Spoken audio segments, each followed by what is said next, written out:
오늘의 데일리 뉴스레터에 오신 것을 환영합니다. 1. 러시아 공습에 한국 무기로 대응하겠다는 조지아. 2. 폴란드 천무 300문 도입 발표. 3. 이제 우크라는 한 없으면 한번 진실을 알아봅시다. 들은 놀라운 결정이 내려졌습니다. 한국과 인연이 없을 것으로 예상되던 이곳에서 조지아가 한국의 자랑스러운 방산 무기인 천무를 전격적으로 수입하기로 결정한 것입니다. 조지아는 러시아와의 긴장 상태에서 러시아에게 당하지 않겠다는 의지로 한국의 무기를 구입한 것으로 알려져 있습니다. 특히 우크라이나와 러시아의 전쟁으로 인해 한국 방산 무기가 꾸준한 인기와 호평을 받고 있다는 소식이 전해졌습니다. 한국의 고성능 무기인 천무는 조지아에게 필요한 방어력과 공격력을 제공할 수 있는 뛰어난 성능과 기술력을 갖추고 있습니다. 조지아의 한국 무기 수입 결정은 한국 방위산업의 국제적 신뢰와 경쟁력을 증명하는 중요한 사례로 평가됩니다. 이러한 이야기는 한국 방산 무기의 신뢰성과 품질에 대한 국제적 평가를 높이는 데 큰 역할을 할 것으로 예상됩니다. 또한 이러한 성과는 한국의 국방산업의 글로벌 시장 진출과 수출 확대에도 긍정적인 영향을 미칠 것으로 기대됩니다. 지금부터 자세하게 설명해드리겠습니다. 우크라이나 대통령 젤렌스키는 피곤한 모습이었지만 효과적으로 적을 격파하고 있다는 소식을 알리며 우크라이나 군의 승전을 축하하는 메시지를 전달했습니다. 장기전으로 이어지는 우크라이나 러시아 전쟁 지구전으로 돌입하는 이 전쟁에서 러시아를 상대로 우크라이나는 끝까지 분전을 하며 비등비등한 상태를 유지하고 있습니다. 이를 가능하게 했던 것은 동맹국의 무기였는데요. 그 중에서도 이 전쟁에서 의외의 활약을 보인 무기가 있었습니다. 바로 미국이 지원한 하이마스, HIMARS, 인데요. 제블린을 비롯한 무기들이 전쟁 초기 맹활약을 펼쳤지만 시간이 흐르면서 이 무기들보다 하이마스가 더 많은 수의 러시아군을 잡아먹는 것을 본 뒤 미국과 우크라이나에서는 하이마스의 성과에 대해 기대 이상이라는 평가를 내렸습니다. 젤렌스키 대통령은 하이마스의 도움 덕분에 러시아 전차부대의 진격을 늦출 수 있었다고 직접 언급하는 등 러시아 군의 무차별 포격을 억제하는 중요한 일을 했다고 분석했죠. 실제로 외신들은 하이마스의 존재 여부가 전쟁의 승패를 갈랐다며 미국이 운용 중인 하이마스의 재원에 대해 고평가를 했는데요. 하이마스는 최고 시속 85km를 달릴 수 있는 6륜 구동 장갑 트럭에 6발짜리 로켓 발사대를 얹은 다연장 로켓 발사대 MLRS로 최대 사거리 84km에 달하는 유도 로켓탄이 주 무기인데요.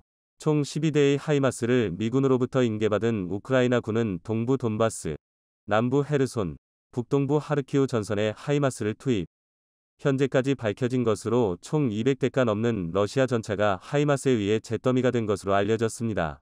러시아도 하이마스가 보인 성과에 당황하지 않을 수 없었죠. 세르게이 쇼이구 장관이 직접 동부 전선을 찾아가 우크라이나 군 장거리 로켓 발사대를 우선 파괴하라는 지시를 내릴 정도로 러시아 군은 하이마스 파괴를 위한 별동 드론도 보냈습니다. 그만큼 러시아 군에게 있어 하이마스의 존재는 상당한 부담이 되었죠. 게임체인저라는 평가를 들을 정도로 급부상한 하이마스를 미국에서는 추가 투입할 것을 고려. 이를 위해 생산 공장을 가동하는 등 전쟁이 지속되면서 뜻밖의 무기가 전쟁의 주역이 되었죠. 하이마스의 성능과 활약이 전 세계에 알려지면서 러시아의 침략이 조만간 다가올 것으로 예상되는 국가들은 일제히 하이마스, 다연장 로켓 발사대, MLRS에 관심을 보였는데요. 러시아에 의해 국토가 유린당한 조지아 역시 예외는 아니었습니다. 러시아 이름으로 그루지아였던 조지아는 친러 세력들에 의해 아파지아, 나모세티아 지역이 분리 독립을 주장. 조지아는 이를 억누르려 했으나 러시아 개입으로 인해 실패로 끝나게 되었죠. 이후 전쟁 직전에 개입한 미국 덕분에 조지아는 분리된 국가로 끝나는 것이 아니라 통일 국가로 남을 수 있었지만 여전히 러시아 세력이 준동하는 나모세티아 지역은 분리를 주장하며 러시아 편입을 요구하고 있습니다. 조지아 정부로서는 골머리를 앓을 수밖에 없는데요. 특히나 우크라이나 침공 당시 러시아가 내세웠던 명분이 도네츠크 공화국 등 친러 세력을 보호한다는 명분으로 우크라이나에 개입한 것이기 때문에 조지아도 예외가 될 수 없습니다. 얼마든지 러시아가 개입하고자 하면 개입할 수 있는 상황. 2008년에도 갑작스럽게 러시아군이 쳐들어왔기에 2022년이라고 해도 쳐들어오지 않으리라는 법은 없죠. 이를 위해 방어 무기가 조지아 정부 입장에서는 반드시 필요했습니다. 이런 가운데 놀라운 소식이 전해졌는데요. 바로 조지아 정부에서 다연장 로켓 발사대를 수입한다는 내용을 공개한 것입니다. 많은 이들이 미국의 하이마스를 수입할 것으로 예측한 가운데 조지아 정부는 뜻밖의 이름을 거론하며 미국이 아닌 다른 국가를 언급했죠. 조지아 정부 입에서 나온 국가는 바로 대한민국 그리고 K239 천무 다연장 로켓이었습니다. 사실 미국에서 하이마스를 조지아에 수출해야 한다는 이야기가 나오면서 조지아가 미국 무기를 수입할 수 있다는 소문이 전개는 물론이고 방산업계에서 돌았습니다. 미국 시사주간지 뉴스위크에 따르면 애덤 킹징어 미 공화당 하원의원은 SNS를 통해 조지아 군단의 게시물을 공유. 조지아에 하루라도 빨리 하이마스를 제공해야 한다며 조 바이든 미국 행정부의 결단을 요구했는데요. SNS를 통해 공유된 이 글에 현 조지아 대통령인 샬롬 주라비슈빌리가 좋아요를 누르면서 조지아로 미국의 하이마스가 가는 것이 아니냐는 예측이 많은 지지를 받았죠. 그런데 이런 결과를 뒤집고 한국이 낙점된 것입니다.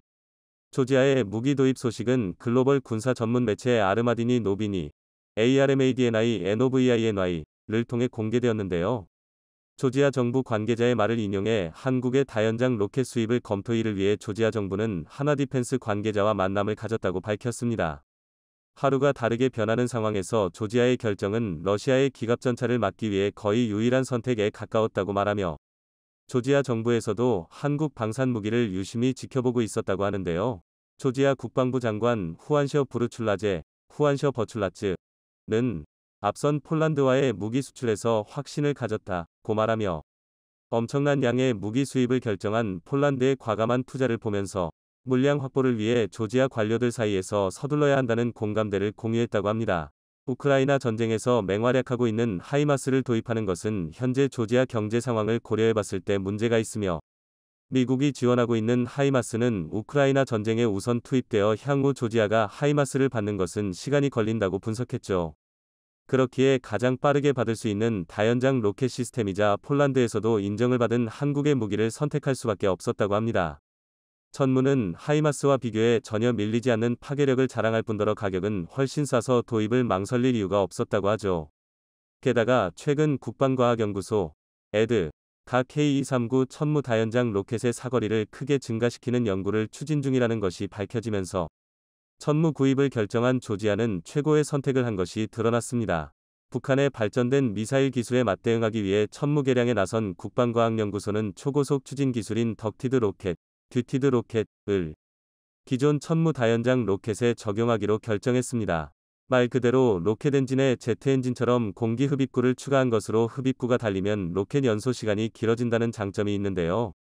일반 로켓보다 몇 배나 더 오래 로켓이 작동할 수 있고 로켓의 비행거리가 늘어나 현재 80km로 하이마스와 비슷한 사거리를 지닌 천무는 하이마스를 뛰어넘는 사거리를 확보할 수 있게 되는 셈이죠. 국제사회에서도 천무의 성능은 이미 검증을 받았기에 조지아 입장에서도 실용적이면서 싼 데다가 하이마스에 비해 장거리 타격도 가능한 이 무기를 실전 배치하지 않을 이유가 없죠.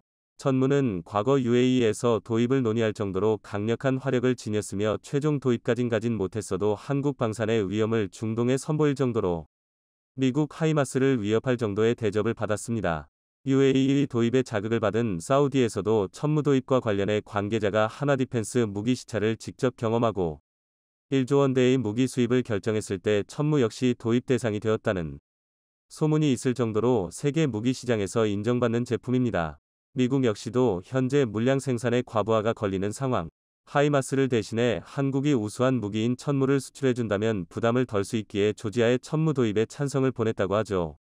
폴란드와 맺은 20조 방산 계약이 연쇄작용을 일으켜 여러 국가에서 한국 무기 도입을 서두르는 계기가 되었습니다. 이제 막 시작된 한국 방산의 전성기는 앞으로도 지속될 가능성이 높습니다. 조지아는 도입 수량과 시기를 한국과 논의 중이라고 하는데요. 최근 국제 정세를 봤을 때 도입 일정이 앞당겨질 가능성이 높습니다.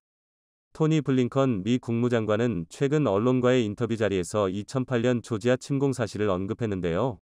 러시아는 2008년 분쟁 전이 위치로 러시아 군대를 철수시키고 아파지아와 나모세티아에 대한 러시아 편입 승인 결정을 철회해야 한다고 언급하며 현재 조지아에 영향을 미치고 있는 러시아를 비판했습니다. 여기서 특기할 점은 2008년 침공 이후 애매한 상태에 놓였던 아파지아 나모세티아의 러시아 소유를 인정하지 않고 원래 주인이었던 조지아의 소유로 돌려놔야 한다는 메시지였는데요. 우크라이나 전쟁으로 끝나는 것이 아니라 과거 부당하게 다른 국가를 침공해 자기 세력권을 형성한 것을 모두 되돌릴 것을 미국이 요구한 것입니다. 안 그래도 어려운 우크라이나 러시아 전쟁에서 전선을 더 확대하는 행위라 이번 발언에 대해 많은 이들이 의구심을 가지며 미국의 태도를 비난했었는데요. 그러나 조지아가 한국 다연장 로켓 시스템을 수입하고 미국과의 협력을 강화하겠다는 발표를 하면서 의문이 풀린 것입니다. 조지아가 군 병력을 보강하면서 러시아에 맞서겠다는 의지를 드러낸 것은 러시아와 상대할 준비가 되었다는 것을 의미하는 것이죠. 현재 우크라이나에 전 병력을 쏟아붓고 있는 러시아 입장에서는 전선을 늘려 조지아가 침공할 경우 이를 대비할 병력을 확보하기 어렵습니다. 이 틈을 노리고 조지아는 원래 아파지아나 모세티아를 확보할 수 있죠. 한국 무기 수입으로 조지아는 과거 영토 수복까지 가능한 상황. 우크라이나 러시아 전쟁으로 촉발된 한국 방산업계의 부흥은 한국가의 독립과 자유에도 기여하는 촉매제가 된 셈인데요. 조지아가 러시아에 맞서 자신의 영토 온전히 수복하길 바라며 여러 국가들이 찾는 한국 방산이 지금보다도 더 많은 관심을 한몸에 받아 한국이 방산 선진국으로 완전히 자리매김하길 기원해보겠습니다. 최근 폴란드 언론을 통해 폴란드의 천무 300문 도입 소식이 전해지며 또 한 번 한국 무기에 전 세계의 이목이 쏠리고 있습니다. 여기에 노르웨이 콩스버그사가 천무용 대함미사일을 같이 개발하자고 나서면서 노르웨이 수출까지 예상되며 더욱 화제가 되고 있는데요. 이에 중국은 한국의 천무에 대해 강한 견제의 모습을 보이고 있습니다. 우리 관할해역에서 중국 군함의 활동이 증가하고 있는 것으로 확인됐으며 최근에는 우리 영해 기준 100km 전까지 진입했다고 하는데요. 하지만 대함미사일을 장착한 천무가 강한 위협이 돼 더 이상 함부로 접근하지 못할 것으로 보입니다. 그 자세한 내용 알아보도록 하겠습니다. 지난 10월 13일 폴란드 언론을 통해 폴란드의 천무 300문 도입 소식이 전해졌습니다. 기사 내용에 따르면 마리우스 부아슈차크 폴란드 국방부 장관이 대한민국의 K239 천무 미사일 시스템 구매에 관한 협상이 완료되었음을 밝혔다고 하는데요. 거의 300문의 발사대가 폴란드 육군에 인도될 예정이며 폴란드는 미사일의 제조에 관한 노하우까지 획득하게 될 것이라고 합니다. 국방부 장관에 따르면 기본 협약이 먼저 체결될 예정이어서 구매 방식은 기존 K2나 K9의 구매 방식과 비슷할 것으로 보입니다. 첫 번째 발사대는 2023년 폴란드군에 인도되고 첫 번째 비행대 역시 같은 해에 운영될 예정인데요. 이는 다연장 발사대용 유도 미사일과 전술 탄도 미사일을 포함한 대량의 탄약 구매가 수반되는 계약임을 고려했을 때 굉장히 빠른 속도입니다. 빠른 속도 역시 폴란드가 한국의 천무를 선택하는 데에 큰 영향을 끼친 이유 중 하나인 것으로 알려져 있습니다. 폴란드는 올해 5월 거의 500문에 가까운 M142 히마스 발사대 구매 신청을 했습니다. 그러나 폴란드가 요청한 시간 내에 미국 측에서 인도할 수 있을지가 확실하지 않았기 때문에 한국과 미국 두 시스템의 동시 구매가 오랫동안 고려되어 왔습니다. 결국 국방부는 미국의 HIMARS 미사일 포병 시스템 인수와 별도로 한국의 K239 천무 미사일 시스템을 확보하기 위한 협의를 진행하게 된 것이죠. 이번 협약은 폴란드 공장의 생산, 서비스 및 현대화 역량 확보라는 기술 이전을 포함하는 것으로 장관은 발사대가 토파즈 시스템 및 국내 젤츠 셰시와 통합될 것이며 폴란드 공장이 미사일 생산을 위한 노하우를 얻게 될 것이라고 밝혔습니다. 폴란드 언론은 K239 천무 발사대를 인수하면 폴란드 미사일 부대와 포병에 상당한 강화가 될 것이며 기술 이전은 특히 미사일이 폴란드에서 생산되는 경우 국내 산업을 크게 강화할 것이라며 기대를 내비쳤는데요. 10월 14일 크지슈토프 플라텍 폴란드 군비청 대변인도 트위터를 통해 해당 소식을 전하며 전 세계의 이목을 더욱 집중시켰습니다. 여기에 노르웨이 기업인 콩스버그사가 천무용 대함미사일을 같이 개발하자고 나서면서 더욱 화제가 되고 있습니다. 최근 노르웨이 콩스버그사가 천무의 NSM 대함미사일을 장착하기 위해 필요한 모든 기술 작업을 양국의 협력을 통해 완료하기 위한 협약을 체결했다는 소식이 전해진 것인데요. 분위기상 천무 미사일이 폴란드에 이어 노르웨이까지 수출될 것으로 예상되고 있습니다. 이에 중국은 한국의 천무에 대해 강한 견제의 모습을 보이고 있다고 하는데요. 우리 관할해역에서 중국 군함의 활동이 증가하고 있는 것으로 확인됐으며 최근에는 우리 영해 100km까지 진입했다고 합니다. 사실 중국의 이러한 만행은 하루 이틀 이어져 온 일이 아닌데요. 지난 10월 12일 국회에서 공개된 자료에 따르면 2018년 230여 척, 2019년 290여 척, 2020년 220여 척, 2021년에는 260여 척의 중국 군함이 우리 관할해역에서 포착됐다고 합니다. 특히나 올해는 8월 말 기준으로 벌써 170여 척의 활동이 포착되면서 그 수가 더욱 증가한 것으로 보이고 있습니다.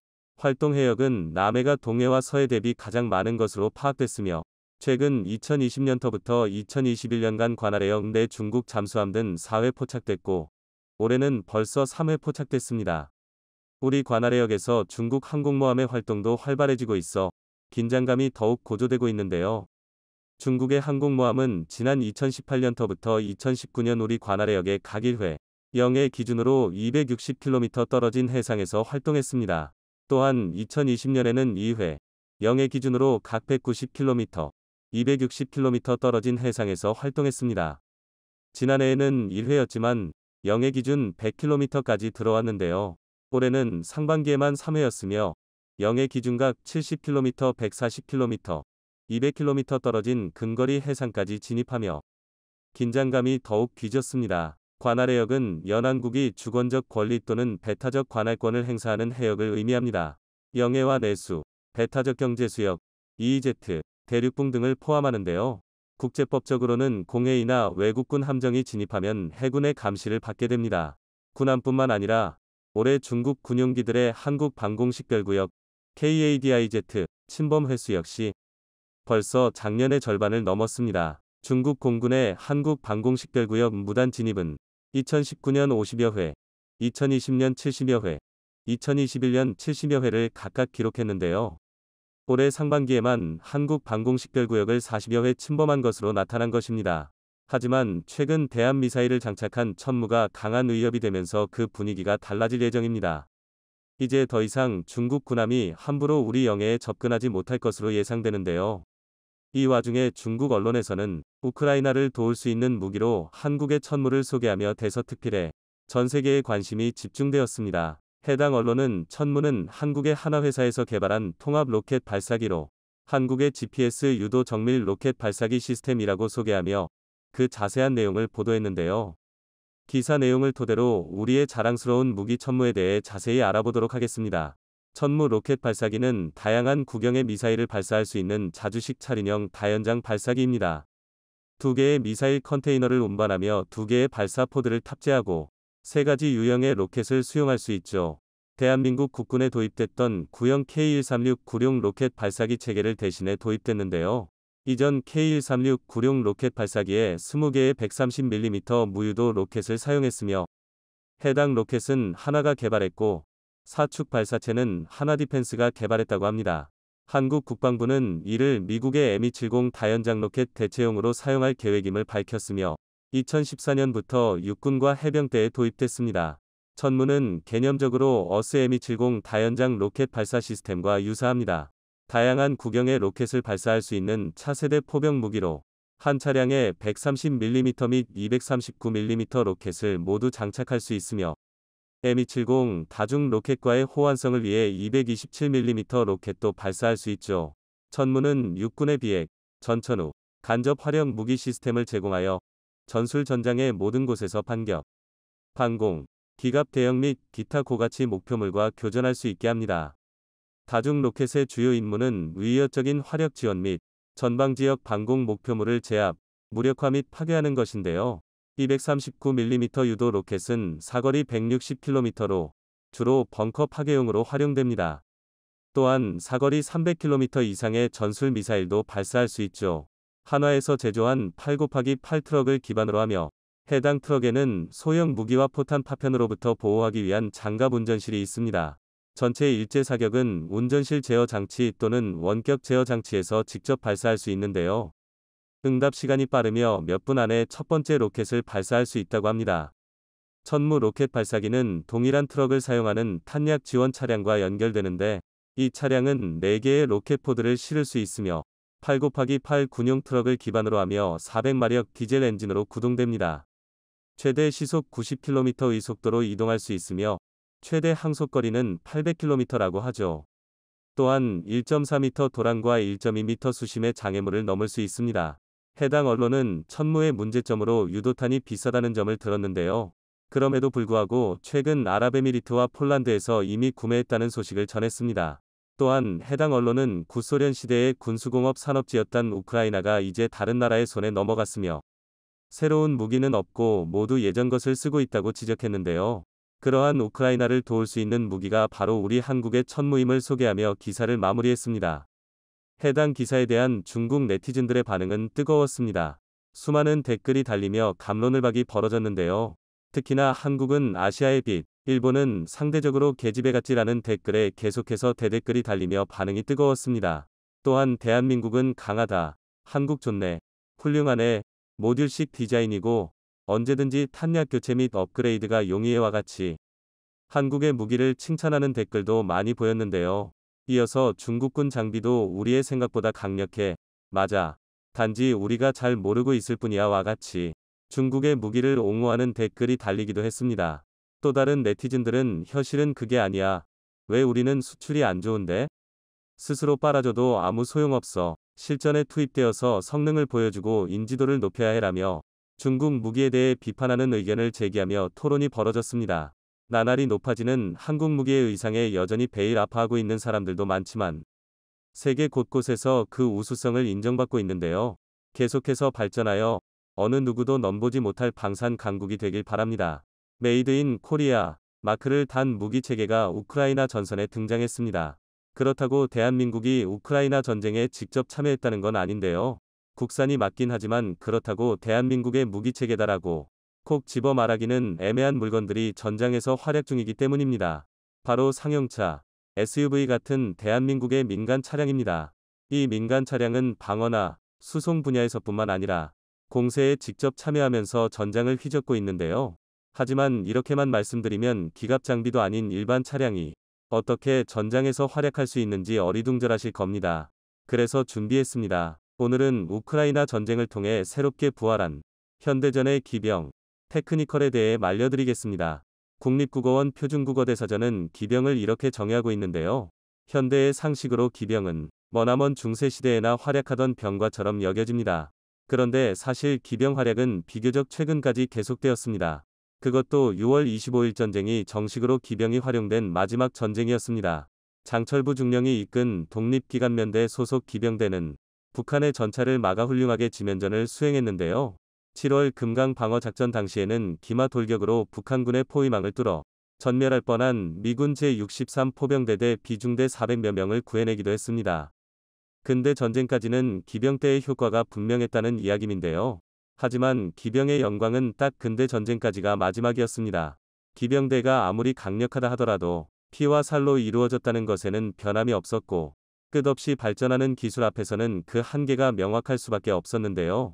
특히 기술 수준이 폭발적으로 성장하면서 개인화기와 기감 장비의 수준이 높아지자 기병의 존재 가치는 사라져버렸습니다. 실제로 역사가들은 6월 25일 전쟁 휴전과 함께 현대전의 시대가 시작되면서 기병도 자취를 감췄다고 보고 있습니다. 그리고 그 자리를 저녁 차린 차량, 전술 차량이나 장갑차 등이 차지한 건데요. 그런데 우크라이나 전쟁이 또다시 이 상식의 틀을 깨트려버렸습니다. 물론 다행히 전장에 다시 말이 등장한 건 아닙니다. 하지만 현대판 기병대는 등장했는데요. 바로 민간 트럭과 SUV를 활용한 테크니컬입니다. 테크니컬이란 쉽게 말해 정규군이 사용하는 규격화된 장비가 아니라 최일선의 전장에서 민간 차량을 개조해 만든 일종의 기동병기를 의미합니다. 이런 탓에 딱히 테크니컬은 이래야 한다 라고 정해진 것도 없는데요. 테크니컬의 가장 큰 특징은 필요와 제작자의 입맛에 따라 제멋대로 중구난방의 형태를 띈다는 것입니다. 더군다나 민수용 차량의 엔진으로는 중장갑을 부착할 수 없는 게 당면했고 이 때문에 21세기의 테크니컬은 정규 전장에서 사용할 수 없다는 게 전문가들의 중론이었습니다. 아닌 게 아니라 테크니컬이 가장 많이 운용되는 건 중동이나 아프리카의 최빈국처럼 간신히 나라의 형태는 갖추었으나 장갑차나 전차를 운용할 수 없을 정도로 가난한 나라들인데요.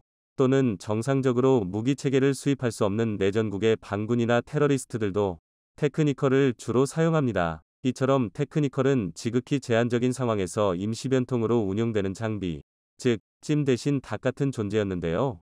이런 테크니컬이 현대전, 하물며 두 나라 간의 전면전에서 사용된다는 것은 상상조차 할 수 없는 일이었습니다.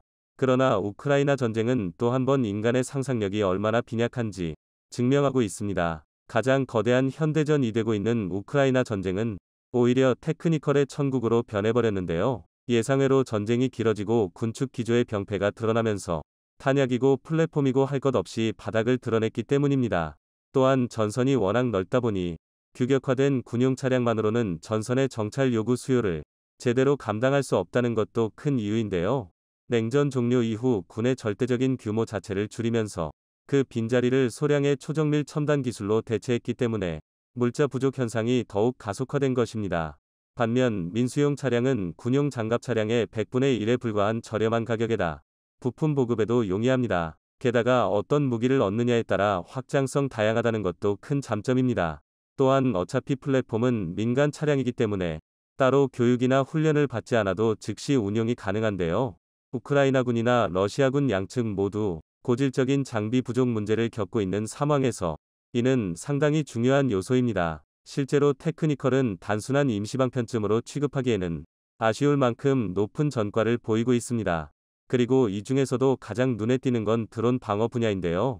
일례로 체코의 한 민간 업체는 아예 전문적으로 도요타 픽업 트럭을 14.5mm 이 면장 중기관총을 탑재한 대공 차량으로 개조해서 우크라이나에 전달하고 있습니다. 자폭 드론 방어에 우크라이나군이 12.7mm, 7.62mm 기관총을 사용한다는 데에서 착안한 건데요. 또한 일반적으로 수동 방식으로 운용되는 기관총을 전동식으로 작동시킬 수 있도록 제작한 덕분에 훨씬 신속한 조준이 가능해졌습니다. 더군다나 도요타 픽업 트럭은 저렴한 가격을 앞세운 어마어마한 보급률, 사륜구동 SUV 훌륭한 기동력, 온갖 마개조를 견뎌낼 정도의 내구성 덕분에 오랜 시간 테크니컬 플랫폼의 대명사로 여겨졌던 차량입니다.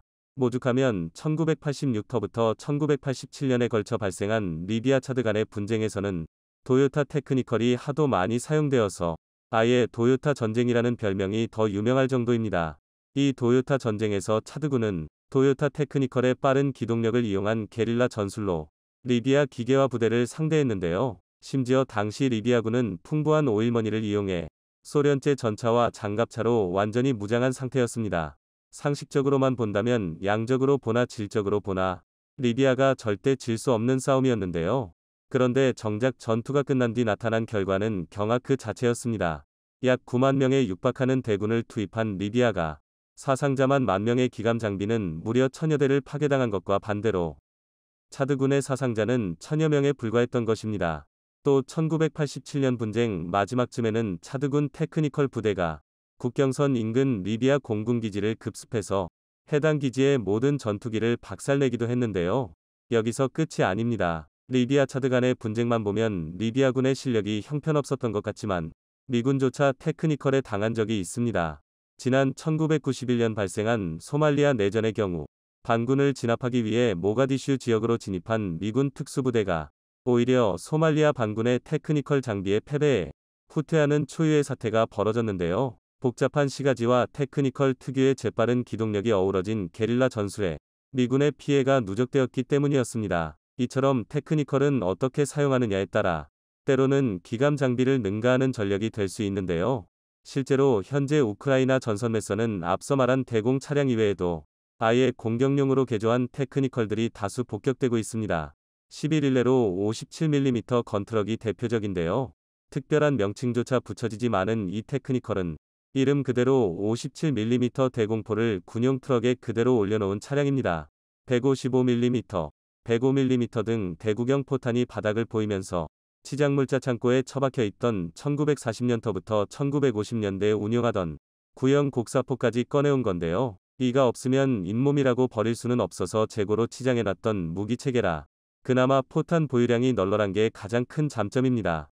물론 위력과 사거리는 대구경 곡사포에 비해 볼품없는 수준이지만 어찌되었든 기관포라 연사력을 앞세워 맞을 때까지 쏴 제끼면 그만인데요. 게다가 사거리는 짧아도 일단 포병 역할이라 적을 직접 마주볼 일이 적어서 테크니컬에 취약한 방어력도 큰 문제가 아닙니다.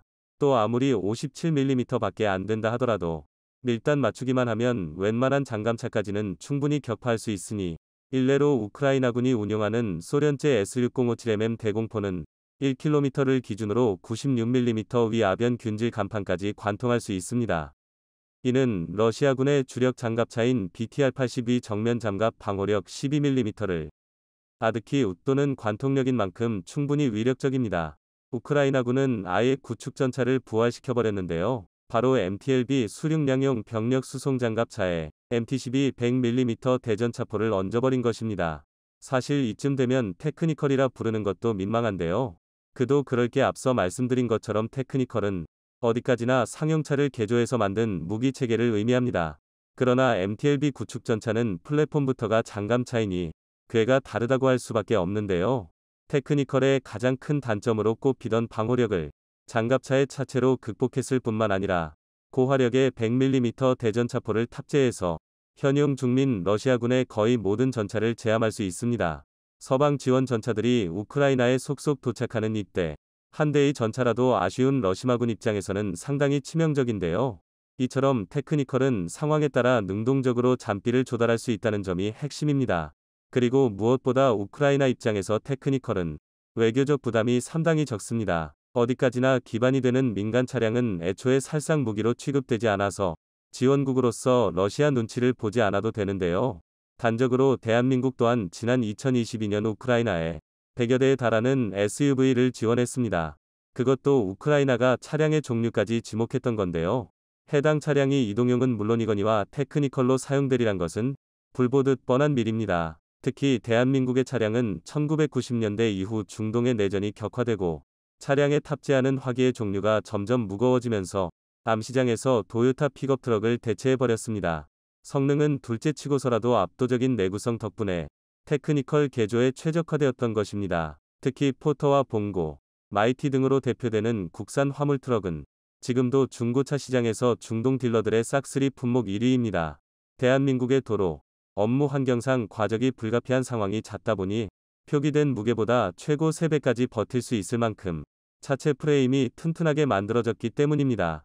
실제로 맘시장에 풀린 대한민국 사명차들은 세계 각지의 전쟁터에서 원치 않는 활약을 하고 있는데요. 쌍용의 2.5톤 트럭 마이티의 경우 단장 대공포는 물론 이면장 대공포, 4연장 대공포까지 탑재된 경우가 심심찮게 목격되었습니다. 심지어 아주 특수한 경우긴 하지만 12면발 다면장 로켓까지 탑재되며 다연장 로켓 포대라 불러도 손색 없는 모습으로 재탄생하기도 했는데요.